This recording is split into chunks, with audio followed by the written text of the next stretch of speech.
He became a symbol of wisdom, calm, and justice. His voice narrated the voice of God. His gaze made us believe everything would be okay. Morgan Freeman is not just an actor, he is the moral compass of Hollywood. But few know how many demons he had to defeat to reach the top, or the price he paid to embody strength. Morgan was born in 1937 in the heart of the segregated South. His mother was a cleaning woman, his father a barber and an alcoholic. They lived in deep poverty. One day, unable to care for her children, his mother dropped them off at their grandmother's and disappeared. Morgan didn't know if she would ever return. That fear of abandonment carved itself into his soul and never left.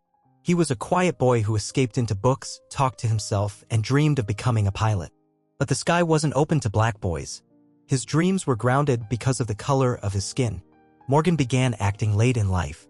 He was already in his 30s when he landed his first roles, small, forgettable parts.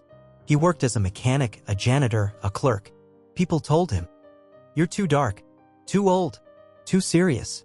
While others shined, he spent decades in the shadows. But he never gave up. In 1987, at age 50, he played a pimp in Street Smart and critics were stunned. Where has this man been? Then came Driving Miss Daisy, The Shawshank Redemption, say $7 million baby. Global fame came after half a lifetime of pain and perseverance. But behind that steady voice was a man worn down by loneliness. He was married twice, both marriages ended painfully. He had stepchildren, but his relationships with them were complicated. In 2008, he was in a near-fatal car crash. His vehicle flipped. He was trapped for hours in the wreckage. After surgery, his left hand was left partially paralyzed. He wears a glove to hide the pain and can no longer move his fingers. But on screen, you'd never know. He kept acting, smiling, performing. Because in his world, pain is private. Then, in 2015, tragedy struck again. His step-granddaughter, 33-year-old Adina Hines, whom he called My Princess, was brutally murdered in New York. Her boyfriend, suffering from severe mental illness, stabbed her in the street. Morgan was shattered. He had paid for her education, guided her career, raised her as his own. And now all that remained was a morgue photo. It was one of the greatest losses of his life.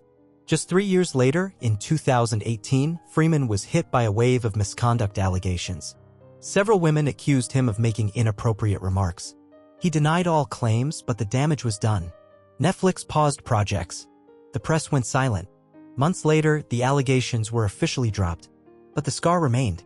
Today, Morgan Freeman is 87 years old. He lives with fibromyalgia, a chronic condition that causes widespread muscle pain. His left hand still doesn't function. But he never complains. And he never stops working. He says, "I'm not going to sit in a rocking chair. As long as I can speak, I will. Because my voice, that's what I still have." He continues to act, produce, narrate documentaries, and support charities.